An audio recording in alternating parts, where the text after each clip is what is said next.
Hi guys, you are watching my digital channel and I am pharmacist Taiyab. तो आपके सामने first semester doctor of pharmacy का जो अभी रिवाइज हुआ सिलेबस वो आपके बिल्कुल सामने है जी। सिलेबस रीडिफाइन कर दिया गया है, मैंने अपनी वीडियो के साथ अलाइन कर दिया है। छठा जो है जो लेक्चर मेरा या आपका third chapter introductory concept in physical pharmacy वो नया ऐड हुआ था, उसको मैं छठे नंबर पे रख के पूरी की पूरी प्लेलिस्ट भी जो है रीअरेंज कर दी आपके लिए। यहाँ पे भी आप ब्रेक लगा के जो है वीडियो को पॉज करके देख सकते हैं कि आपके सिलेबस की सब हेडिंग क्या है। पहला चैप्टर नंबर है, फिर कंटेंट मेन हेडिंग, फिर सब हेडिंग और उस सब हेडिंग कौन सी वीडियो आपको चाहिए। तो अल्हम्दुलिल्लाह 11 वीडियोस अपलोड हो चुकी हैं, अरेंज कर दी गई हैं आपके लिए। आज हम 12वीं जो है वो वीडियो पढ़ने चाह रहे हैं, यानी आपका चैप्टर नंबर 4 है फिजियो केमिकल प्रिंसिपल्स। उसके अंदर हम डिसोल्यूशन और परमिएशन को पढ़ने जा रहे हैं। हेडिंग आपकी क्या है जी? Definition and concept, type, factor affecting, dissolution, permeation, Noyes Whitney equation. तो टाइटल मैंने ये रखा हुआ है। 12वां जो है लेक्चर आए स्टार्ट करते हैं जी। डिसोल्यूशन और परमिएशन, लेक्चर नंबर 12। आज के लेक्चर के अंदर आप क्या क्या देखेंगे कि हम डिसोल्यूशन को डिफाइन करेंगे, परमिएशन को डिफाइन करेंगे, इनके बेसिक कॉन्सेप्ट को समझेंगे, फ़र्क क्या है वो समझेंगे। फिर टाइप्स कोई हैं डिसोल्यूशन की, परमिशन की, उनको देखेंगे। फैक्टर कौन से इफेक्ट कर रहे हैं। फिर हम नॉइस फिल्टरिंग क्वेश्चन को ना सिर्फ समझेंगे बल्कि उसको अप्लाई करके आपको दिखाऊंगा। लास्ट में जो है इन सारी प्रिंसिपल्स को ड्रग डिलीवरी सिस्टम या बायोअवेलेबिलिटी या BCS क्लासिफिकेशन जो है वो उसके साथ रिलेट करके आपको मैं दिखाऊंगा। आए देखते हैं जी, लेक्चर स्टार्ट करते हैं। सबसे पहले डिसोल्यूशन और परमिशन हमारे लिए पढ़ना जरूरी क्यों है। पेशेंट का मसला क्या आता है कि वो गोली ले रहा है लेकिन काम नहीं कर रही, और जो हमारे एंड पे प्रॉब्लम आ रहे होते हैं बाज़ दफ़ा वो ये है कि बाज़ दफ़ा ड्रग डिज़ोल्व नहीं हो रही। जब ड्रग डिज़ोल्व नहीं होगी मैदे के अंदर, ना ही अब्जॉर्ब भी नहीं होगी, बायोअवेलेबिलिटी प्रॉब्लम आ जाएगा। और अगर परमिएट नहीं होगी तब भी अब्जॉर्ब नहीं होगी, टारगेट तक नहीं पहुंचेगी। बेसिक कॉन्सेप्ट पता क्या होता है, मैं आपको बताता हूँ। जब गोली ली है हमने मैदे के अंदर, वो डिज़ोल्व होती है यानी टूटती है। सॉलिड जो है वो टूट के लिक्विड में मिक्स हो जाता है हमारे स्टमक कंटेंट और इंटेस्टाइन कंटेंट के अंदर, उसको हम कहते हैं डिसोल्यूशन। ठीक है, फिर वहां से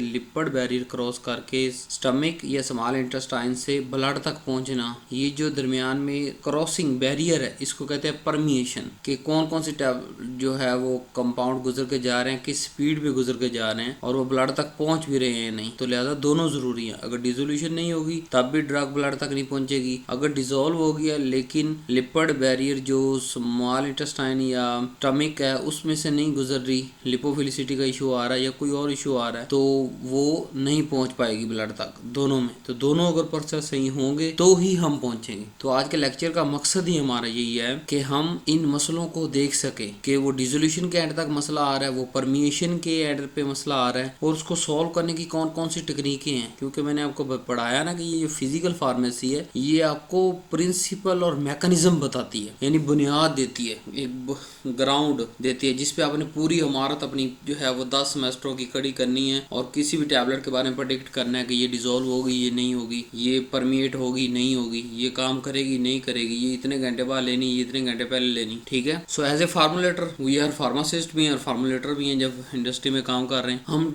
डिसोल्यूशन और परमिएशन दोनों को सेट करने के लिए हम क्या करते हैं, particle size reduction, salt formation और यूज ऑफ परमिएशन इनहांसर और कंट्रोल रिलीज डिजाइन, ये चार वो अप्रोचेज जो आपके ज़हन के अंदर 24 घंटे रहनी चाहिए। कि इनमें से कोई अप्रोच लगा के आगे मैं सारी एक्सप्लेन करूंगा कि डिसोल्यूशन में कौन सी अप्रोच लगनी है, परमिएशन में कौन सी अप्रोच लगनी है, कैसे कैसे लगनी है, क्या क्या होगा। लेकिन कम से कम यहाँ इस स्लाइड तक आपको ये चारों नाम ज़बानी याद होने चाहिए कि पार्टिकल साइज रिड्यूस करो, नहीं तो साल्ट बनाओ, नहीं तो परमिशन इन आंसर दो, या कंट्रोल डिजाइन करो। तो आए प्रॉपर लेक्चर स्टार्ट करते हैं। अब्जॉर्प्शन पाथवे होता क्या है, थोड़ा सा सिंपल मैंने आपको बताया, थोड़ा दोबारा फिर बता देता हूँ। कि जब हम कोई गोली लेते हैं वो हमारे स्टमक में चलेगी डोजे फॉर्म की शक्ल के अंदर, टैबलेट एक डोजे फॉर्म ही है ना, वो डिसइंटीग्रेट होगी यानी टूटेगी। सादा जमान में टूट के वो क्या होगी, जो GIT का फ्लूइड है यानी कि stomach plus small intestine GIT के फ्लूइड के अंदर डिसॉल्व होगी, उसको कहते हैं डिसोल्यूशन। वहां से वो फिर क्रॉस करेगी इंटेस्टाइनम मेम्ब्रेन या स्टमक की मेम्ब्रेन क्रॉस करके ब्लड तक पहुंचेगी। चौथा स्टेप है enteric system circulation, enter the systematic circulation के ब्लड तक पहुंच जाना। डिसइंटीग्रेट, ये स्टेप भी आपके ऊपर नीचे आपने नहीं करना है, आपने याद रखना है कि पहले ड्रग डिसइंटीग्रेट टूटेगी, फिर डिसॉल्व होना है, फिर उसने परमिएट होना है, फिर वो सर्कुलर तक पहुंचेगी। और अगर हम इसका रिलेशनशिप देखें तो क्या होगा, पहले डिसोल्यूशन होगी, उसके बाद परमिएशन क्रॉस करेगी। जो ये दोनों स्टेप कर चुकी होगी, यानी पहले डिसॉल्व होगी फिर परमिएट करेगी, वही तो अब्जॉर्ब हो रही है, वही तो ब्लड तक पहुंच रही है। और जितनी अच्छी अब्जॉर्प्शन होगी उतनी उसकी बायोअवेलेबिलिटी, हम कहेंगे कि ये तो ब्लड तक बड़ा अच्छा। बायोअवेलेबिलिटी का मतलब होता है सादी जबान के अंदर कि कितनी अमाउंट पहुंची है ब्लड तक। तो जो अब्जॉर्ब होके आई है उसी की अमाउंट कैलकुलेट होगी ना, जो अब्जॉर्ब ही नहीं हुई तो उसकी क्या, तो लिहाजा जो अब्जॉर्ब होगी उसकी बायोअवेलेबिलिटी होगी एक खास हद तक जितनी भी हो। फिर जो जिसकी बायोअवेलेबिलिटी होती है, यानी जो ड्रग एक खास मिकदार में ब्लड तक पहुंची, वो ही थेरापेटिक इफेक्ट प्रोड्यूस कर सकती है। थेरापेटिक इफेक्ट के अंदर भी हम देखेंगे ना, मिनिमम इफेक्टिव कंसंट्रेशन, मैक्सिमम के कम से कम गोली, एक गोली देनी है, 2 देनी है, 3 देनी है, इतने मिलीग्राम की गोलियां देंगे। तो जब वो ब्लड में जाएगी उसको हम फिर लफ्ज स्टमक के अंदर अमाउंट इस्तेमाल करते हैं, और जब ब्लड में जाते हैं तो कंसंट्रेशन का लफ्ज इस्तेमाल करते हैं, माइक्रोग्राम पर एम एल। तो हम फिर वहाँ माइक्रोग्राम पर एम एल कहते हैं, कितने माइक्रोग्राम पर एम एल होगा कंसंट्रेशन ब्लड के अंदर, तो ही ये थेरापेटिक इफेक्ट प्रोड्यूस करेगी। ठीक है, समझ रहे हैं? पहले डिसॉल्व, फिर परमिएट, फिर उसकी उस जब वो परमिएट होकर ब्लड तक पहुंच गई, मतलब अब्जॉर्प्शन कंफर्म, अब्जॉर्प्शन इफेक्टिव, इसको क्या कहते हैं, बायोअवेलेबिलिटी। एक खास मिकदार ब्लड तक पहुंचने के नाम को बायोअवेलेबिलिटी कहते हैं, इस प्रोसेस को अब्जॉर्प्शन का प्रोसेस कहते हैं। तो जो खास मिकदार वहां पहुंची है वो क्या करेगी, काम करेगी, जो काम करेगी उसे थेरापेटिक इफेक्ट कहेंगे। फिर दोबारा नीचे फिर समझा रहा हूँ ताकि आपको एक प्रॉपर अंडरस्टैंडिंग आ सके। टैबलेट मैदे के अंदर गई, डिसइंटीग्रेट होगी, डिसॉल्व होगी, फिर परमिएट होगी, फिर ब्लड तक जाएगी। चले, डिसोल्यूशन क्या होता है कि ऐसा प्रोसेस जिसके अंदर सॉलिड ड्रग सोल्यूशन में कन्वर्ट हो जाती है, यानी कि टूट के, जारी बात है डिसोल्यूशन से पहले डिसइंटीग्रेट होना ही होना है। हमारा आज का टॉपिक डिसोल्यूशन और परमिएशन है, तो हम दूसरा और तीसरा स्टेप पढ़ रहे हैं। पहला है डिसइंटीग्रेट, टैबलेट का डिसइंटीग्रेट होना, दूसरा डिसोल्यूशन, तीसरा परमिएशन, चौथा इंटेरिक सर्कुलेशन। लिहाजा हमने चारों मैंने आपको पढ़ा तो दिए, लेकिन हम दरमियान वाले 2 डिस्कस करेंगे डिटेल के साथ। सो डिसोल्यूशन क्या है, ऐसा स्टेप जो सॉलिड को लिक्विड के अंदर मिक्स कर देता है, यानी सॉलिड टूट के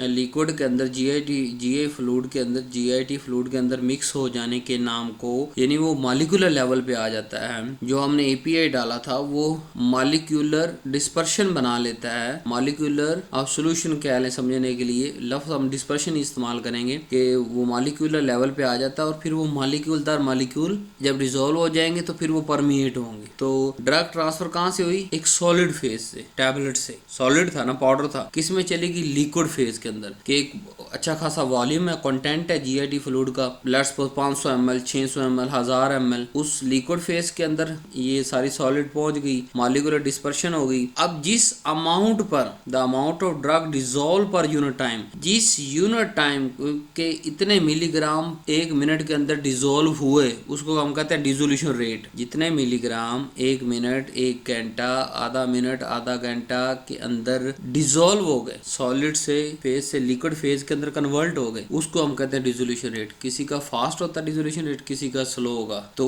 इसको हम मैनिपुलेट कर सकते हैं, खुद भी फास्ट करवा सकते हैं, खुद भी स्लो करवा सकते हैं। सो इसका मतलब डिसोल्यूशन रेट एक बड़ा इंपॉर्टेंट स्टेप है। क्यों? क्योंकि अगर हम इसको फास्ट करवा देंगे क्या होगा, डिसोल्यूशन जल्दी हो जाएगी। जब डिसोल्यूशन जल्दी होगी तो वो परमिएट जल्दी हो जाएगी, यानी गुजर भी जल्दी जाएगी, और जैसे ही गुजरेगी वो ब्लड तक जल्दी पहुंच जाएगी। और अगर हम डिसोल्यूशन रेट को थोड़ा रोक दें, कंट्रोल रिलीज या सस्टेन रिलीज के अंदर, लेट्स सपोज मिसाल अगर डिसोल्यूशन पे हम काम करते हैं तो क्या होगा, देर से डिसॉल्व होगा। ठीक है, देर से डिसॉल्व होने के बाद देर से परमिएट होगा। जब डिसॉल्व होगा तो फिर ही उसकी परमिएशन होनी है ना, उस मॉलिक्यूल्स की, मॉलिक्यूलर डिस्पर्शन की, फिर वो ब्लड तक पहुंचना है। सो जो अब्जॉर्प्शन रेट है वो किस पे डिपेंड कर रहा है, वो डिसोल्यूशन रेट पे डिपेंड कर रहा है। जितना फास्ट डिसोल्यूशन रेट होगा उतनी अब्जॉर्प्शन रेट क्या होती है कि इतनी मिलीग्राम पर एमएल अब्जॉर्ब होगी जी। अगर ब्लड के अंदर बात करेंगे तो इतना माइक्रोग्राम पर एमएल जो है ब्लड के अंदर कंसंट्रेशन आ गई जी, इतनी बायो अवेलेबल हो गई है जी, 10% होगी, 20% बायो अवेलेबल होगी, 30% बायो अवेलेबिलिटी, 60%, 70%, 80%। सो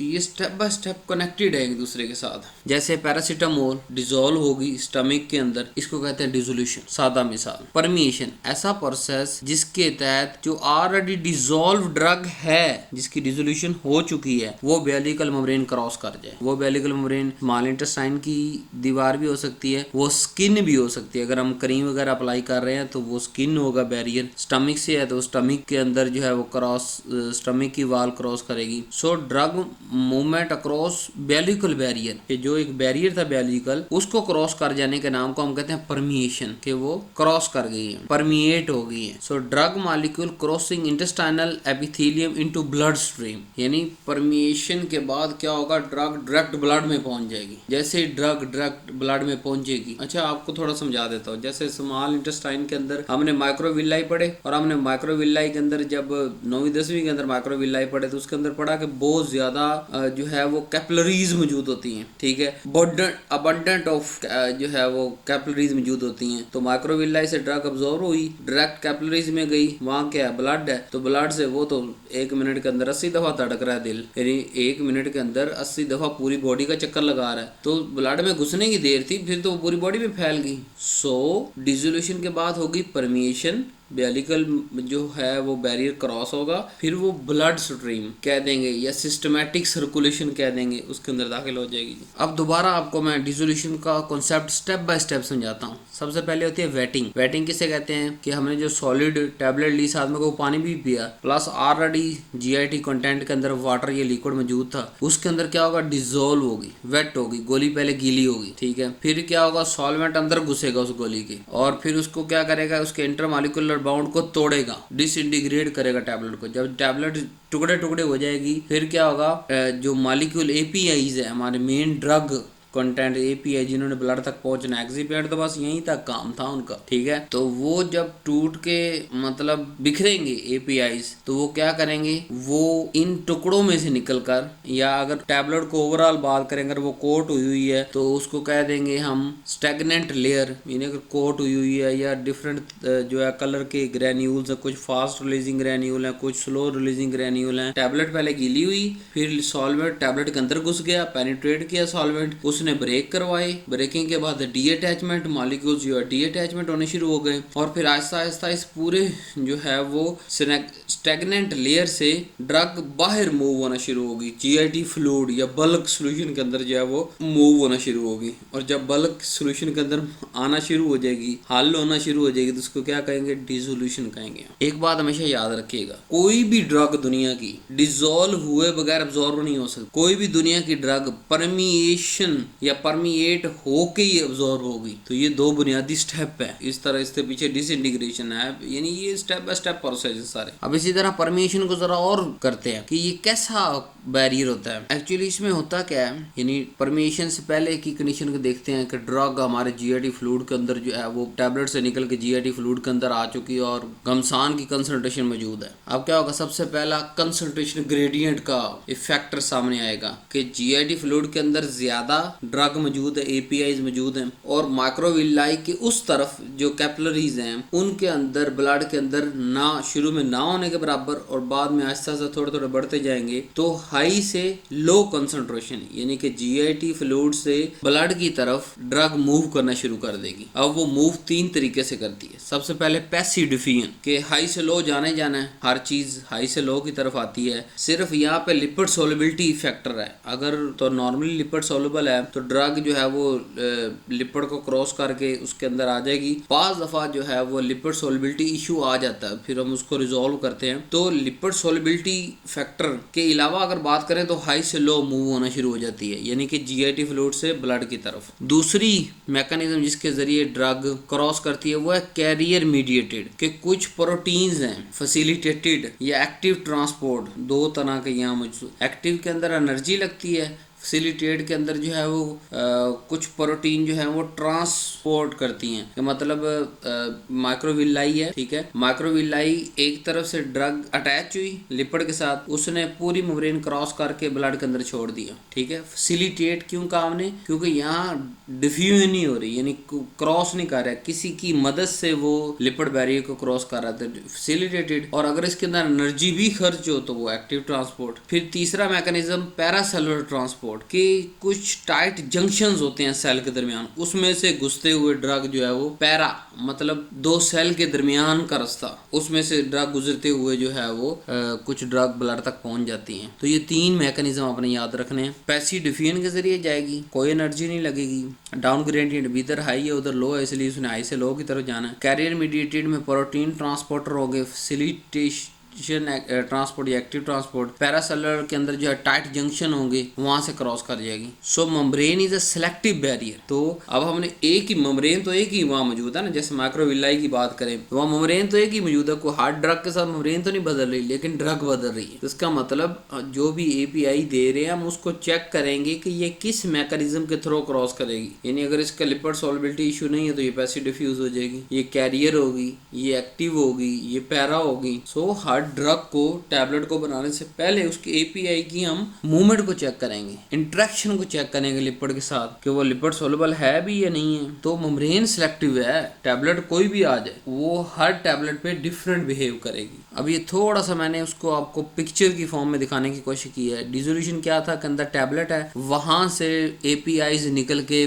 बल्क सोल्यूशन के अंदर आ रहे हैं, ठीक है। और अगर दूसरे परमिएशन की बात करूं तो वो एक पूरा जो है वो दरमियान के अंदर मैंने आपको दिखाया कि एक तरफ जीआईटी फ्लूइड है, दूसरी तरफ दरमियान में ब्लड है, और क्या हो रहा है कि दोनों तरफ से मेम्ब्रेन को क्रॉस करते हुए हमारे पास ड्रग ब्लड स्ट्रीम के अंदर आ रही, लिपिड को क्रॉस करके आ रही। फर्क यहाँ में नजर आ गया होगा। डिसोल्यूशन के अंदर स्टमक के अंदर इंटेस्टाइन के अंदर की बात कर रहे हैं कि एपीआईज जो है वो डिसॉल्व हो रहे हैं इसके अंदर, हमारे जो भी कंटेंट है जीआईटी का, जो भी खाया पिया हुआ हमने, ठीक है। बट परमिएशन के अंदर लिपिड बैरियर को क्रॉस करके ब्लड स्ट्रीम यानी ब्लड के अंदर पहुंच जाएगी। सो अगर डिसोल्यूशन नहीं होगी तो परमिएशन कोई नहीं होगी, जब परमिएशन नहीं होगी तो अब्जॉर्प्शन कोई नहीं होगी। अगर इन केस बाद दफा डिसोल्यूशन हो भी जाए और परमिएशन ना हो तो तब भी अब्जॉर्प्शन नहीं होता। क्या होगा, डिसोल्यूशन हो जाएगी, स्टमक के अंदर ड्रग मौजूद है, वो परमिएट नहीं हो रही क्योंकि उसकी परमिएशन है ही नहीं, वो हमने गलत चॉइस कर दिया था, तो उस सूरत में अब्जॉर्प्शन फिर नहीं होगी। तो अब्जॉर्प्शन के लिए दोनों टिक होने जरूरी हैं, पहले ड्रग डिसॉल्व भी हो, फिर ड्रग परमिएट भी हो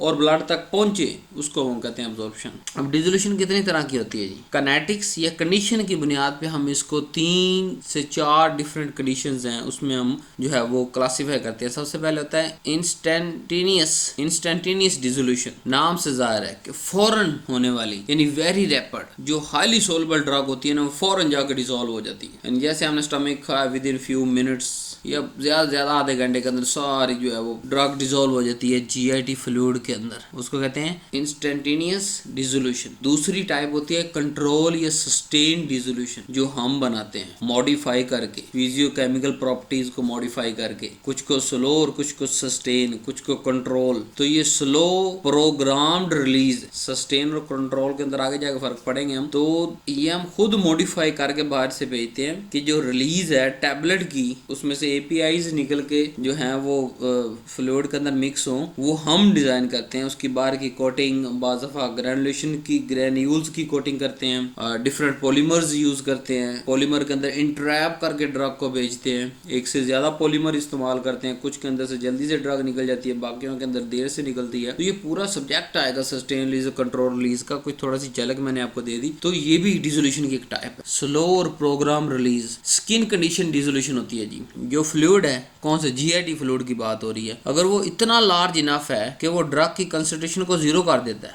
यानी ऐसी कंडीशन जिसके अंदर ड्रग की जितनी टोटल सोलबिलिटी थी वो सारी की सारी डिसॉल्व होगी। लेट्स सपोज अगर हम एस्पिरिन की बात करें, एस्पिरिन की जो सोलबिलिटी CS का मतलब सोलबिलिटी की अगर बात करें वो है 0.33 ग्राम पर 100 ml। लेट्स सपोज हमने दी 0.33 33 ग्राम, वो 100 ml में क्विक डिजोल्व 0। तो स्किन कंडीशन का मतलब ये है कि जो टैबलेट जो एपीआई हम दे रहे हैं उसको उसकी कोई खास मिकदार होगी ना कि बाहर पानी के अंदर ये इतनी डिजोल्व होती है, उसको कहते हैं सोलिबिलिटी। उसकी जितनी सोलिबिलिटी थी वैसी ही कंडीशन उसे जीआईटी के अंदर मिल गई और वो सारी की सारी डिजोल्व होगी। जब वो सारी की सारी डिजोल्व होगी तो पीछे टैबलेट के अंदर कंसंट्रेशन कितनी बची? 0, क्योंकि सारी की सारी जीआईटी के अंदर डिजोल्व होगी। इस कंडीशन को हम कहते हैं स्किन कंडीशन। इसके अंदर लिहाजा स्किन कंडीशन को क्या हमने ध्यान रखना होता है कि हम हमेशा जो सोलिबिलिटी है, यानी CS का मतलब सोलिबिलिटी कंसंट्रेशन, जो उसकी उस ड्रग की ओरिजिनल सोलिबिलिटी है पानी के अंदर, माइनस कंसंट्रेशन कितनी मौजूद कितनी है, अमाउंट कितनी मौजूद है ड्रग की, जब इन दोनों को माइनस करें तो रिमेन लार्जर आना चाहिए। मिसाल देता हूँ कि एस्पिरिन की अब हमारे पास सोलिबिलिटी या CS क्या होती है? 0.33 ग्राम पर 100 ml। ठीक है, तो हम 0.33 ग्राम तो नहीं देते, हम उसके 200, 300, 400, 500 मिलीग्राम डिफरेंट कंडीशन के हिसाब से, 75 मिलीग्राम, 200, 250 जेनेरिक के हिसाब से, उस कंडीशन के हिसाब से मिलीग्राम डिसाइड करके अंदर भेजते हैं। तो हमें स्किन कंडीशन को होने नहीं देना। स्किन कंडीशन आपको समझ आ गई कि जो उसकी ओरिजिनल सॉलिबिलिटी थी ड्रग की, उससे ज्यादा पानी, उससे ज्यादा लिक्विड, उससे ज्यादा कंटेंट मौजूद था स्टमक के अंदर और वो सारी की सारी उसके अंदर डिजोल्व होगी, उसको कहते हैं स्किन कंडीशन। लेकिन आइडियल हमारे पास ये है कि हमने जो कंसंट्रेशन बना के भेजनी है, जो टैबलेट के अंदर अमाउंट बना के भेजनी है, वो जितनी भी डिजोल्व हो जाए, जितनी भी उसकी सोलिबिलिटी हो, माइनस जो कंसंट्रेशन हम टैबलेट के अंदर डाल रहे हैं, अमाउंट टैबलेट के अंदर डाल रहे हैं, उसको जब माइनस करें, मतलब 60 माइनस 100 इज इक्वल टू 40, यानी उससे ज्यादा डाल के हमने भेजनी है ताकि ऑप्टिमल और कंटिन्यूस डिसोल्यूशन होती रहे। स्किन कंडीशन आए ही ना, नॉन स्किन कंडीशन डिसोल्यूशन होती है बाज़ दफा कि वॉल्यूम बड़ा लिमिटेड होता है। जब वॉल्यूम बड़ा लिमिटेड होगा, कंसंट्रेशन तो अभी पड़ी हुई है टैबलेट के अंदर, एपीआई तो मौजूद है, मॉलिक्यूल्स मौजूद हैं, लेकिन उस कंटेंट के अंदर और ज्यादा जो है वो ड्रग डिसॉल्व नहीं हो सकती ड्यू टू वॉल्यूम इशू। जैसे मैंने एस्पिरिन का आपको बताया 0.33 ग्राम पर 100 ml, तो अब टोटल है ही 50 ml हमारे अंदर मिसाल जीआईटी के अंदर, तो 0.33 ग्राम होगा डिसॉल्व? नहीं होगा, वो भी हाफ हो जाएगा। तो नॉन स्किन कंडीशन डिसोल्यूशन भी की एक टाइप है जिसके अंदर क्या होता है कि बाज़ दफा हमारे पास वॉल्यूम जो है वो जरूरत से कम होता है, तो ड्रग हमारी जितनी हमने टैबलेट के अंदर भेजी होती है वो सारी की सारी डिसॉल्व ही नहीं हो पाती, क्योंकि बाहर वाला सोल्यूशन जो है बल्क सोल्यूशन वो सैचुरेट हो गया। और आपको पता है जब एक सोल्यूशन या एक जो लिक्विड कंटेंट अगर सैचुरेट हो जाए तो वो क्या और ड्रग निकाल सकता है टैबलेट में से? नहीं निकाल सकता। ऐसी कंडीशन को हम कहते हैं नॉन स्किन कंडीशन। तो यहाँ पे क्या होता है, डिसोल्यूशन स्टॉप हो जाता है। तो 4 मेन थी टाइप्स किनेटिक्स या कंडीशन के हिसाब से, सिर्फ बेसिक आप यहाँ पे समझे। Instantaneous dissolution, rapid fast, highly soluble drug दी वो जनाब रैपिडली जाके डिसॉल्व होगी। दूसरा कंट्रोल और सस्टेन डिसोल्यूशन। तीसरा स्किन कंडीशन डिसोल्यूशन। चौथा नॉन स्किन कंडीशन डिसोल्यूशन। अब परमिएशन की टाइप देख लेते हैं। हाउ ड्रग क्रॉस मेम्ब्रेन, किस अंदाज से। नंबर 1 पैसिव डिफ्यूजन, सबसे कॉमन है, जो कोई एनर्जी नहीं चाहिए, ग्रेडियंट को फॉलो करेगा, हाई से लो चलना उसने। जीआईडी फ्लूइड के अंदर हाई है, ब्लड के अंदर लो है, तो हाई से लो की तरफ। सिर्फ लिपोफिलिसिटी पे डिपेंड कर, वो ड्रग खुदारा लिपोफिलिसिटी होनी चाहिए कि वो क्रॉस कर सके, वो क्रॉस करेगी तो फिर ही ग्रेडियंट को फॉलो करेगी। दूसरी ट्रांसपोर्ट का मैकेनिज्म, फैसिलिटेटेड डिफ्यूजन, यानी कि कैरियर प्रोटीन होगा, एनर्जी नहीं चाहिए, लेकिन ये एक हद तक सैचुरेटेबल है। क्यों सैचुरेबल क्यों है? क्योंकि फैसिलिटेट के अंदर आपको कहा कि प्रोटीन इस्तेमाल हो रही है। अब हमारे अंदर तो फिक्स है प्रोटीन, ये तो नहीं है कभी जैसे हमारे इंटेस्टाइन बड़ी हो रही है, कभी छोटी हो रही है, कभी बड़ी। एक फिक्स अमाउंट ऑफ प्रोटीन मौजूद है, मतलब 10 लाख प्रोटीन मिसाल दे रहा हूँ, 20 लाख प्रोटीन ट्रांसपोर्टर मौजूद है, तो वो 20 से 40 लाख तो नहीं हो सकते, या 10 लाख तो नहीं हो सकते। तो जब एक चीज लिमिटेड हो जाती है तो दूसरी टैबलेट तो जरूरी नहीं लिमिटेड हो। वो कभी हम ज्यादा कोई जेनेरिक ऐसा देंगे जिसमें ज्यादा मिकदार क्रॉस करनी होगी, कुछ ऐसा देंगे जिसमें कम मिकदार क्रॉस करनी होगी। तो बाद जगह ऐसा जहाँ जरूर यानी कि फैसिलिटेटेड जो ट्रांसपोर्टर्स हैं प्रोटीन, उनसे हमने ज्यादा मिकदार दे दी तो वो फिर क्या हो जाएगा, सैचुरेट हो जाएगा। सारे प्रोटीन बेचारे काम पे लग गए हैं, फिर भी ड्रग पीछे जीआईटी फ्लूइड के अंदर पड़ी हुई है। एक्टिव ट्रांसपोर्ट के कैरियर भी यूज करता है और एनर्जी भी यूज होती है, और ये ग्रेडियंट के अगेंस्ट भी जा सकता है, सैचुरेट भी हो सकता है। अब जारी बात है जहाँ कैरियर है वहाँ सैचुरेट हो सकता है, ये बात आपको समझ आ गई होगी, क्योंकि जब वो कैरियर प्रोटीन सारी की सारी बिजी हो जाएंगी, पीछे कंसंट्रेशन और अगर मुमकिन है कि पड़ी हो तो वो क्या होगा, वो सैचुरेबल हो जाएगी कंडीशन। और सिलेक्टिव भी है ये, हर किसी को एक्टिव नहीं होगी, चंद एक जेनेरिक्स जो है वो उनकी एक्टिव होगी। पैरासेलुलर यानी कि जो है कुछ पोर्स होते हैं, टाइट जंक्शंस होते हैं, स्मॉल हाइड्रोफिलिक मॉलिक्यूल्स जो है स्मॉल और हाइड्रोफिलिक मॉलिक्यूल वहां से क्रॉस कर जाते हैं। फिर एंडोसाइटोसिस और ट्रांससाइटोसिस फॉर वेरी लार्ज मॉलिक्यूल जो है उनसे फिर एंडोसाइटोसिस और ट्रांससाइटोसिस के जरिए जो है ट्रांसपोर्ट होते हैं, वो मेम्ब्रेन के अगेंस्ट और ब्लड तक पहुंचाते हैं। अब फैक्टर कौन से हैं जो डिसोल्यूशन पे इफेक्ट कर रहे हैं जी? सबसे पहले अगर ड्रग प्रॉपर्टी की बात करें कि ड्रग की कौन कौन सी प्रॉपर्टीज जो है वो डिसोल्यूशन को कम या ज्यादा कर रही है या उनका कोई फैक्टर नहीं है, पढ़ते हैं। पार्टिकल साइज, जितना छोटा पार्टिकल साइज होगा उतनी सरफेस एरिया ज्यादा होगा, जितना सरफेस एरिया ज्यादा होगा उतनी डिसोल्यूशन फास्ट होगी। सो अगर हम डिसोल्यूशन फास्ट करना चाहते हैं हम क्या करेंगे, माइक्रोनाइजेशन करेंगे, पार्टिकल्स को छोटे से छोटा करेंगे, नैनो सस्पेंशन की तरफ जाएंगे। सोलबिलिटी की बात करें कि किसी भी ड्रग की जो सोलबिलिटी है ओरिजिनल वाटर के अंदर CS वो जितनी हाई होगी उतनी ज्यादा डिसोल्यूशन होगी। लेकिन इस सोलबिलिटी को भी हम बढ़ा सकते हैं, उसकी सॉल्ट फॉर्म बना के, को क्रिस्टल फिनोमेना इस्तेमाल करके और वो ड्रग बना के, इन तीनों मैकेनिज्म्स के थ्रू इस्तेमाल करते हैं। हम क्या करते हैं, जो उसकी इंट्रिंसिक प्रॉपर्टी है ना, मतलब जैसे एस्पिरिन का कागज 0.33 मिलीग्राम पर 100 ml होती है, लेकिन कुछ ऐसा साल्ट आप बना दे जो इसकी जो है वो सोलबिलिटी बहुत ज्यादा बढ़ जाए, हम कर सकते हैं ऐसा मैनिपुलेट। तो सोलबिलिटी यानी CS को आपने याद रखना है कि ओरिजिनल जो सोलबिलिटी होती है ना किसी भी जेनेरिक की या किसी भी फार्मूले की, किसी भी ड्रग की, उसको हम कम या ज्यादा कर सकते हैं। ज्यादा करने के तरीके मैं यहाँ पढ़ा रहा हूँ आपको, साल्ट फॉर्मेशन, कोक सॉल्वेंट और प्रोड्रग। सॉलिड स्टेट की अगर बात करें, पॉलीमॉर्फिज्म का फिनोमेना देखने को मिलता है। आप पूरा अलग से जब इस पे एक टॉपिक भी है, लेक्चर अवेलेबल है पॉलीमॉर्फिज्म पे, लेकिन यहाँ हम सिर्फ डिसोल्यूशन को देख रहे हैं। तो जो अमॉर्फस फॉर्म होगी वो सबसे ज्यादा फास्ट डिसॉल्व होती है, उसके बाद मेटास्टेबल पॉलीमर्स और फिर सबसे एंड पे क्रिस्टलाइन फॉर्म किसी भी ड्रग की। यानी एक ड्रग की मिसाल लेट्स सपोज 3 कंडीशन है, एक ही ड्रग उसकी 3, एक अमॉर्फस फॉर्म है उसकी, दूसरी मेटास्टेबल पॉलीमॉर्फ कोई मॉर्फ है, तीसरा स्टेबल क्रिस्टलाइन है। तो क्या होगा, सबसे ज्यादा अमॉर्फस की डिसोल्यूशन होगी, उसके बाद उसकी उसी जो है ड्रग के मेटास्टेबल पॉलीमॉर्फ उससे कम डिसॉल्व होगा और स्टेबल क्रिस्टलाइन इन तीनों से कम डिसॉल्व होगा, डिसोल्यूशन होगी। अब पहले तो हमने ड्रग प्रॉपर्टी की बुनियाद पे फैक्टर पढ़े, अब पढ़ते हैं सिस्टम प्रॉपर्टी की बुनियाद पे कि इर्द गिर्द जो टैबलेट के होता है जो डिसॉल्व करने में मदद या रुकावट करता है। पहले एजिटेशन या स्टीरिंग यानी reduce the thickness of stagnant diffusion layer. आपको कहा कि जो कोटिंग करनी है हमने टैबलेट के बाहर, वो अगर तो हम खुद कर रहे हैं जान के, जैसे इंटेरी कोटिंग करते हैं कि स्टमक के अंदर बेचारी बिल्कुल इंटैक्ट रहे और इंटेरी कोटिंग के अंदर जाके जो है वो उसके ऊपर वाली कवरिंग हटे और नीचे से डिसॉल्व होना शुरू हो, तो इसी तरह हम बाज़ दफा थिकनेस को कम ज्यादा कर देते हैं। बहुत ज्यादा थिकनेस कर देंगे तो ड्रग बड़ी कम डिसॉल्व हो पाएगी, वक्त लगेगा उसे, और बहुत बारीक कर देंगे तो जल्दी और फास्ट और क्विक हो जाएगी। दूसरा टेम्परेचर, अगर स्टमक का टेम्परेचर ज्यादा हो जाता है किसी वजह से तो वहाँ मॉलिक्यूलर मोशन भी ज्यादा हो जाएगी, डिफ्यूजन कोफिशिएंट भी ज्यादा हो जाएगा, तो अल्टीमेटली डिसोल्यूशन बढ़ जाएगी, जल्दी डिसॉल्व हो जाएगा। अगर pH की बात करें तो ये बड़ा ही क्रिटिकल है वीक एसिड और वीक बेस के लिए। क्यों? क्योंकि वीक एसिड जो है वो डिसॉल्व होता है बेसिक pH पे और वीक बेस डिसॉल्व होता है एसिडिक pH। इसलिए मैं कहता हूँ फिजिकल फार्मेसी के अंदर आपको प्रिंसिपल पढ़ा रहे हैं, अटल फाइनल बात आपको बता रहे हैं कि वीक एसिड किसके अंदर बेटर डिसॉल्व होता है, बेसिक pH पे। इसका मतलब जो वीक एसिडिक ड्रग देंगे वो स्मॉल इंटेस्टाइन के अंदर जाकर डिसॉल्व होंगी और जो वीक बेसिक ड्रग देंगे वो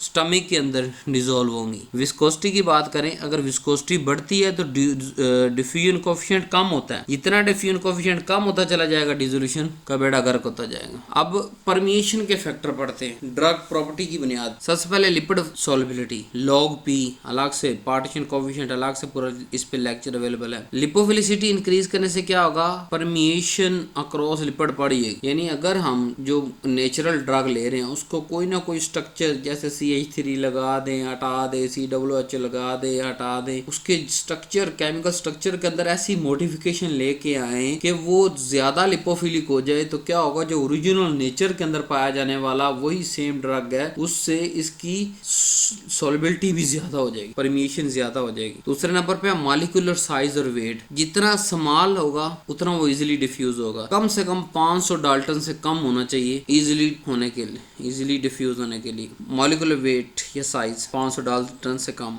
डिग्री ऑफ आयोनाइजेशन पीके अलग लेक्चर अवेलेबल है, पीएच अलग लेक्चर अवेलेबल है। यहाँ क्या पढ़ना है आपने आयोनाइजेशन के कॉन्सेप्ट के अंदर जाके कि हमेशा एक बात रूल प्रिंसिपल मैकेनिज्म याद रखना है कि अनआयोनाइज्ड ड्रग डिसॉल्व होती है क्योंकि उसने लिपिड में से गुजरना है। अगर उस पर कोई पॉजिटिव नेगेटिव चार्ज है वो लिपिड में से नहीं गुजर सकती। अनआयोनाइज्ड ड्रग जितनी होगी उतनी गुजर पाएगी। और हेंडरसन हैसलबर्ग इक्वेशन हमारे पास मौजूद है जो रेशियो बता देती है कि अगर ये ड्रग आयोनाइज होगी तो कितने परसेंट ये आयोनाइज रहेगी, कितने परसेंट अनआयोनाइज रहेगी। और अगर अनआयोनाइज ज्यादा हो तो सारी बात उतनी ज्यादा ड्रग परमिएट हो जाएगी, क्रॉस कर जाएगी लिपिड बैरियर। बायोलॉजिकल सिस्टम की बुनियाद एनवायरनमेंट की बात करते हैं परमिएशन में। सरफेस एरिया अवेलेबल यानी जितना ज्यादा एरिया होगा उतनी ग्रेटर परमिएशन होगी। यानी स्मॉल इंटेस्टाइन के अंदर जैसे विलाइज हैं, माइक्रोविलाइज है, बहुत ज्यादा एरिया मौजूद है स्टमक की निस्बत, तो स्मॉल इंटेस्टाइन के अंदर ज्यादा परमिएशन होगी, ज्यादा इजाजत मिलेगी ड्रग को चल भी दर दर दर क्रॉस करती जाए। स्टमक के अंदर कम एरिया मौजूद है। मेम्ब्रेन थिकनेस और कंपोजिशन की बात करें कि जो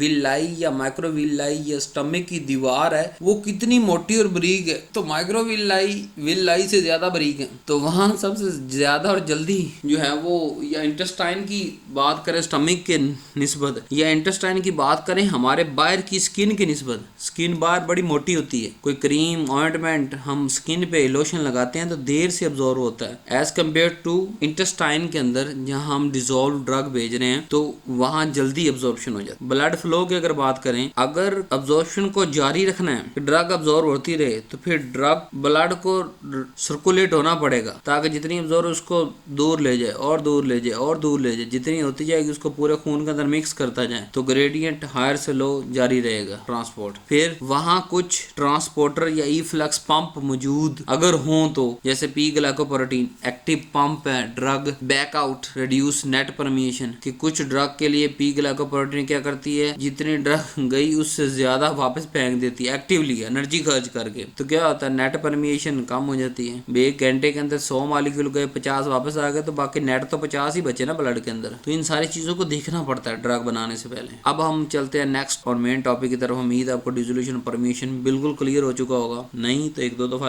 लेक्चर को रिवाइज करें, इस टॉपिक को बार बार सुने। अब नॉइज विटरी इक्वेशन की बात, सादी एक लाइन के अंदर नॉइज विटरी इक्वेशन कि ये डिसोल्यूशन रेट जो पढ़ के आए ना उसकी क्वांटिटी बताता है कि डिसोल्यूशन रेट इतनी है इसका किसी भी खास ड्रग के हवाले से। तो ये मैथमेटिकल मॉडल है जो बताता है कि ड्रग कितनी जल्दी डिसॉल्व होगी, यानी उसका डिसोल्यूशन रेट बताता है। जिसका डिसोल्यूशन रेट फास्ट बताएगा वो तो उसका मतलब उतनी जल्दी वो डिसॉल्व हो जाएगी। जिसका डिसोल्यूशन रेट देर बताएगा, कम बताएगा, वो उतनी स्लो होगी। तो इसके अंदर दो मेन चीजें हमें ये बताता है। पहले कौन सा फैक्टर इफेक्ट कर रहा है ओवरऑल डिस्ट्रीब्यूशन पे, हम पढ़ के आए ना प्रॉपर्टी ड्रग की भी पढ़ के आए हैं और इर्द गिर्द एनवायरमेंट की भी प्रॉपर्टी पढ़ के आए हैं जो डिसोल्यूशन पे फैक्टर इफेक्ट कर रहे हैं। अब उसमें से कौन सा चीजा फैक्टर एक खास ड्रग के लिए काम कर रहा है वो हमें नॉइज विटरी बताता है कि देखो इसके अंदर ये चीज अगर कम ज्यादा हो रही है ना तो फलाने सरफेस एरिया की वजह से है, इसके जो है वो स्किन की वजह से है,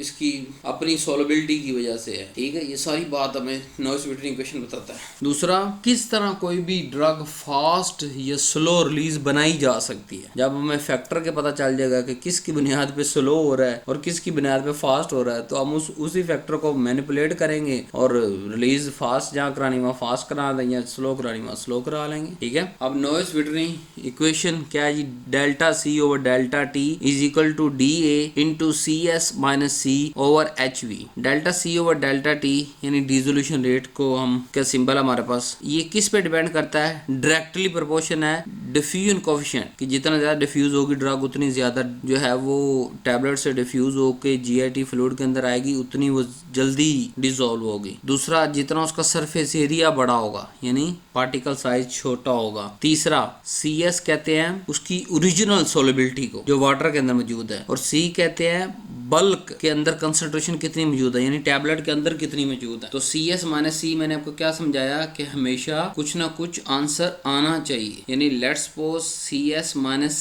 C इज इक्वल टू 0 अगर हो गया, मतलब 100 माइनस 100 इज इक्वल टू 0 हो गया, जितनी उसकी थी सोलिबिलिटी उतनी ही जो है उससे ज्यादा वाटर मौजूद है GIT के अंदर या लिक्विड मौजूद है GIT के अंदर, तो वो तो स्किन कंडीशन आ जाएगी, उसके बाद तो ड्रग जो है वो अब्जॉर्व नहीं होगी। सो जो ये जो सोलिबिलिटी का डिफरेंस है कि सैचुरेटेड सोलिबिलिटी कितनी है या उसकी ओरिजिनल वाटर के अंदर सोलिबिलिटी कितनी है, उसको जब माइनस करेंगे गिवन टैबलेट के अंदर या कैप्सूल के अंदर कितनी हमने कंसंट्रेशन दी है, बल्क टैबलेट की बात कर रहे हैं ना, कैप्सूल की बात कर रहे हैं कि उसके अंदर कितनी मौजूद है एक खास टाइम पे, तो उसको माइनस करेंगे तो उसका कुछ ना कुछ रिजल्ट आना चाहिए, 0 नहीं होना चाहिए। तो ये जो रिजल्ट है ये भी डायरेक्टली प्रोपोर्शन है, यानी जितना ज्यादा डिफरेंस ज्यादा होगा उतनी डिसोल्यूशन रेट फास्ट होती चली जाएगी। थिकनेस की अगर बात करें कि टैबलेट के गिर्द जो तह मौजूद है, स्टेगनेंट डिफियन लेयर मौजूद है, जिसमें से ड्रग ने बेचारी ने टैबलेट के अंदर से गुजर के API ने GIT फ्लूइड के अंदर आना है, उस थिकनेस पे ये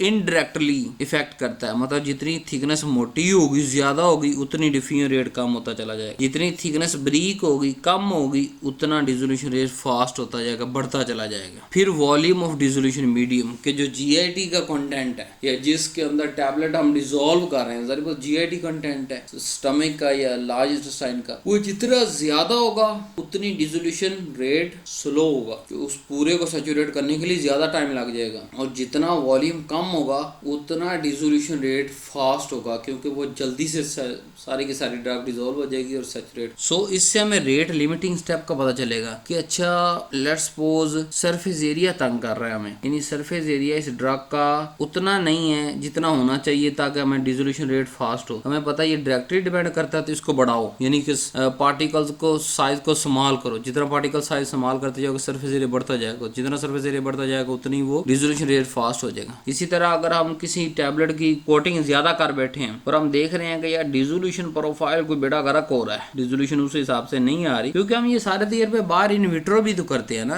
डिसोल्यूशन अपरेटस हमारे पास मौजूद है जिसके अंदर जो है वो हम सारा जो है वो डिफरेंट हमारे पास फार्माकोपिया के अंदर फार्माकोपिया ऐसी बुक एस्थेटिक बुक जिसके अंदर सारे प्रोसीजर लिखे हुए हैं कि किसी भी टैबलेट की अगर डिसोल्यूशन डिसइंटीग्रेशन या दुनिया का कोई भी टेस्ट करना है तो उसके अंदर सारी स्टैंडर्ड कंडीशन लिखी हुई है कि इस कंडीशन के तहत आप जो है वो करो तो वो हमारे जो है वो जैसे हमारा बॉडी के अंदर होना है तकरीबन वैसा रिजल्ट आएगा उसके अंदर। तो उसको हम क्या कहेंगे, उस सारे कंडीशन को हम यूज करते हैं बाहर भी, यानी सारा आप अंदर ही ना सोचे ना कि सर हमें कैसे पता चलेगा टैबलेट तो अंदर चलेगी, उसकी जो लेंथ मोटी है या बारीक है या कोटिंग ज्यादा हो गई है डिसोल्यूशन रेट, नहीं भाई हम इंसान को खिलाने से पहले लैब के अंदर डिसोल्यूशन टेस्ट इन विट्रो यानी बर्तन के अंदर यानी अपरेटस के अंदर करते हैं। इन विवो तो होता है ना इंसान के अंदर चला जाए तो इन विट्रो बाहर, तो ये सारे टेस्ट पहले हम परफॉर्म करते हैं किसी भी बैच पे जो टैबलेट बना रहे होते हैं कि जो हमारे पास स्टैंडर्ड डिसोल्यूशन रेट है क्या उतना ही आ रहा है, कम ज्यादा हो रहा है। अगर कम ज्यादा हो रहा है तो फिर फैक्टर हम नॉइज़-बिटन इक्वेशन से निकाल लेते हैं यार इस पे कौन सी चीज जो इफेक्ट कर रही है। जैसे लेट्स सपोज उसका डिफियन कोएफिशिएंट ओके है जी, सरफेस एरिया उसका ओके है जी,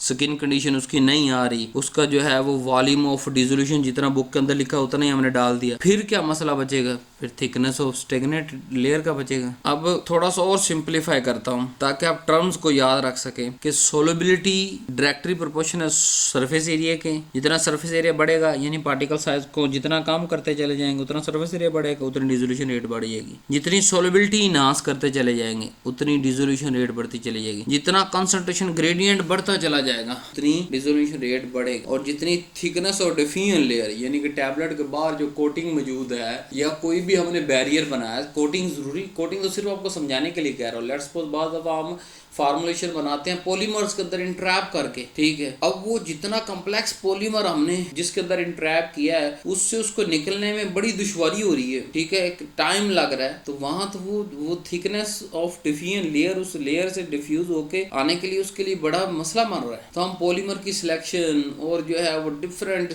जो है वो कोटिंग की सिलेक्शन, मटेरियल की selection, 1 coating 2 coating 10 coating 20 coating कितनी करनी कितनी नहीं करनी, कौन सा कंटेंट यूज करना करना है, कौन सा नहीं करना, तो ये इनडायरेक्टली जितना ज्यादा करेंगे उतनी कम डिसोल्यूशन, और जितना इसको कम करते चले जाएंगे, कम करेंगे थिकनेस को डिफ्यूजन लेयर की, जिससे टैबलेट के अंदर से निकल के स्टमक तक पहुंचने के दरमियान की जो लेयर है टैबलेट के ऊपर को कम ब्रीक करेंगे, उतना डिसोल्यूशन फास्ट हो। फिर दोबारा नीचे लिख दिया एक सरफेस एरिया बढ़ाओ तो डिसोल्यूशन रेट बढ़ेगा। सोलबिलिटी उसकी किसी तरीके से, एक तो इंटेरिक सोलबिलिटी है ना टैबलेट की अपनी, ड्रग की अपनी, उसको किसी तरीके साल्ट फॉर्मेशन या को सॉल्वेंट या किसी भी तरीके से सोलबिलिटी को बढ़ाओगे तो ओवरऑल आपकी डिसोल्यूशन रेट बढ़ेगा। और इसी तरह कंसंट्रेशन ग्रेडियंट को बढ़ाओ तो बढ़ेगा। दूसरी तरफ अगर हाइट की थिकनेस और डिफ्यूजन लेयर की बात, उसको बढ़ाओगे तो डिसोल्यूशन रेट कम होगा। ड्राइविंग प्रॉपर्टीज में हमारे पास मेन जो वो कंसंट्रेशन ग्रेडियंट बचता है, तो इसको जो है वो जीरो नहीं होना चाहिए, स्किन कंडीशन पे नहीं जाने। अगर जीरो हो जाएगा तो डिसोल्यूशन स्टॉप हो जाएगी, मतलब टैबलेट के अंदर एपीआई मौजूद ही नहीं, तो कहाँ से निकल के वो बेचारा बाहर आएगा। अब हम formulation strategies noise Whitney equation की बुनियाद पे करते हैं कि लेट्स सपोज हमें डिसोल्यूशन रेट इंक्रीज करना पड़ सकता है, तो नॉइस विटनी इक्वेशंस के एतबार से लेट्स सपोज हमें पता चला कि सरफेस एरिया में प्रॉब्लम है, तो हम क्या करेंगे, पार्टिकल साइज रिड्यूस करें, यानी माइक्रोनाइजेशन और नैनोनाइजेशन कर देंगे। अगर हमें पता चला कि उसकी सोलबिलिटी जो ओरिजिनल वाटर के अंदर सोलबिलिटी है, किसी भी सॉल्वेंट के अंदर सोलबिलिटी है, वो कम है, तो उसको बढ़ाने के लिए हम क्या करेंगे, उसकी सोलबिलिटी नाश करने के लिए हम उसको साल्ट बनाएंगे, को सॉल्वेंट या साइक्लोडेक्स्ट्रिन यानी किसी पॉलीमर के साथ अटैच कर देंगे। फिर हमारे पास आ गया ग्रेडियंट। अगर हमें ग्रेडियंट का इशू आ रहा है, ग्रेडियंट कम है, तो ग्रेडियंट बढ़ाने से क्या होगा, डिसोल्यूशन रेट बढ़ेगा। तो और स्किन कंडीशन जो है वो मेंटेन करने के लिए हमें क्या करना है, हम लार्ज वॉल्यूम देना पड़ेगा इन विवो और इन विट्रो के अंदर, ताकि स्किन की कंडीशन अचीव ही ना हो। लेयर ऑफ थिकनेस की अगर बात करें, जितनी कम हम करेंगे उतना हमारा फायदा, डिसोल्यूशन रेट बढ़ेगा। यानी एजिटेशन इंक्रीज करनी है, क्या करो, डिसइंटीग्रेंट डालो ताकि टैबलेट जल्दी टूटे। एफर्वेसेंट एजेंट डालो, डिसइंटीग्रेंट डालो ताकि टैबलेट जल्दी से टूटे, जितनी जल्दी टूटेगी उतना जो है रिलीज। फिर डिफ्यूजन कोएफिशिएंट का अगर इशू आ रहा है उसको बढ़ाना है, फिर डिसोल्यूशन रेट बढ़ेगा। तो विस्कोसिटी को कम करो, और विस्कोसिटी कम करने के लिए हम लिक्विड व्हीकल अप्रोप्रिएट। अब प्रैक्टिकल इंपॉर्टेंस के ये जो सारा हमने अभी नॉलेज इकट्ठा किया डिसोल्यूशन परमिशन का, कहाँ लगाएंगे, ड्रग डेवलपमेंट के अंदर। प्रेडिक्ट करेंगे कि अब्जॉर्प्शन के प्रॉब्लम कहाँ पे है। नंबर 2, क्वालिटी कंट्रोल के अंदर डिसोल्यूशन टेस्टिंग आपको का बैच टू बैच करते रहते हैं, ताकि हमारा हर बैच जो है वो ह्यूमन ने इस्तेमाल करना है ना, तो वो वैलिडेट रहे। फिर तीसरा, फार्मुलेशन जब डिजाइन कर रहे होते हैं कि हमने इंटरमीडिएट डिजाइन करनी है, सस्टेन रिलीज करनी है, तो अगर इंटरमीडिएट करनी है तो मैक्सिमम रेट यानी स्मॉल साइज साल्ट यूज करेंगे। सस्टेन यानी कंट्रोल रिलीज में लेके आना तो कोटिंग कर देंगे, मैट्रिक्स बना देंगे, या पॉलीमर के अंदर आपको का इंट्रैप कर देंगे, ये उसके अलावा मैट्रिक्स फिनोमेना पढ़ेंगे आगे चल के, तो उससे सस्टेन रिलीज अचीव होगा। रेगुलेटरी साइंस, और कुछ साइंस का कोई फिनोमेना अगर आपने चेंज करना है, कैसे, बायोवेवियर BCS क्लासिफिकेशन की बुनियाद पे, इस पे भी डिटेल से वीडियो 10th सेमेस्टर के अंदर मौजूद है, वहाँ आप पढ़ सकते हैं। अभी हम BCS क्लासिफिकेशन देखते हैं कि कैसे क्या होती है जी। BCS यानी बायो फार्मास्यूटिक क्लासिफिकेशन सिस्टम एक ऐसा फ्रेमवर्क है जो 2 प्रॉपर्टीज पर बनाया गया है। नंबर 1 सोलबिलिटी, दूसरा परमेबिलिटी। इसलिए इस टॉपिक के अंदर आपको पढ़ा रहा हूँ। सोलबिलिटी और परमेबिलिटी 4 क्लासेस है टोटल, साइंसदानों ने बनाई है कि टोटल जी दुनिया के अंदर 4 तरह की ड्रग पाई जाती हैं। पहली कैटेगरी हाई कि सोलबिलिटी भी आई, परमेबिलिटी भी आई, तो उसका रेट लिमिटिंग स्टेप क्या होगा, गैस्ट्रिक एम्प, कि वो कितनी देर में स्टमक को छोड़ती है, उस बुनियाद पे उस ड्रग का जो है वो अब्जॉर्प्शन डिपेंड करेगी। इसकी फार्मुलेशन बड़ी इजी होती है क्योंकि दोनों चीजें आई हैं, और जैसे प्रोपेनालोल वगैरह। अगर लो की क्लास 2 की बात करें, जिसके अंदर सोलबिलिटी लो और परमेशन हाई होती है, सोलबिलिटी लो होने की वजह से रेट लिमिटिंग स्टेप क्या होगा, डिसोल्यूशन। सोलबिलिटी कम होगी तो डिसोल्यूशन होगा, ठीक है। लिहाजा में सोलबिलिटी नाश या डिसोल्यूशन ही नाश करने का प्रॉब्लम चैलेंज आता है, जैसे आइबुप्रोफेन या नेप्रोक्सन। तीसरा,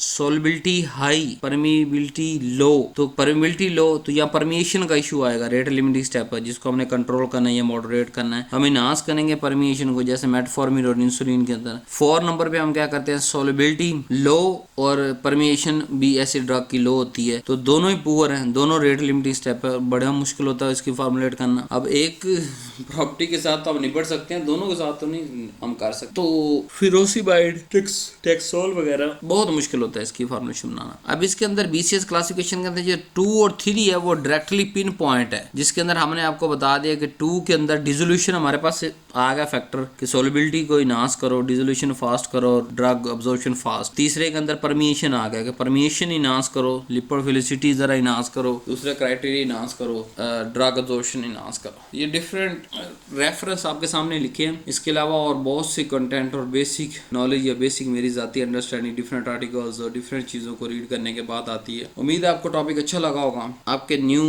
रिवाइज सिलेबस के अंदर ये न्यू टॉपिक है और मुझे बड़ी खुशी हुई है कि से जो है वो यहाँ आपको फिजिकल फार्मेसी में पढ़ाया जा रहा है। क्यों? क्योंकि पहले ये सिर्फ डायरेक्ट फाइनल में जाकर पढ़ना पड़ता था, यानी कि 10वें सेमेस्टर या 9वें सेमेस्टर के अंदर, तो वहाँ सारी चीज़ें हवा के ऊपर से गुजर जाती हैं। तो अभी उसका कुछ बेसिक मैं यहाँ ऐड कर दिया आपके सिलेबस के अंदर। हमारे जो भी कोर्स डिज़ाइनर हैं, बहुत अच्छी तब्दीली है, ताकि जब आप अगली फार्मास्यूटिक्स एडवांस पढ़ेंगे तो ये बेसिक डिसोल्यूशन, परमिएशन, इन चीज़ों के साथ आप अवेयर होंगे। बुनियादी बेसिक प्रिंसिपल्स जैसे कि फार्मास्यूटिकल टेक्नोलॉजी के अंदर आपको ये बड़ा काम आएगा और बायो फार्मास्यूटिक्स के अंदर ये लेक्चर बड़ा काम आएगा। लेकिन ये आपका हिस्सा है जो इस चैप्टर के अंदर जो है वो सारी चीज़ें थी वो आप पहले सेमेस्टर की हैं और आपको मैंने पहले सेमेस्टर तक ही रखा है, एडवांस नहीं आपको यहाँ इन्फॉर्मेशन दी। एडवांस पढ़ने के लिए उस सेमेस्टर उस टॉपिक की वीडियो को watch. So thank you very much.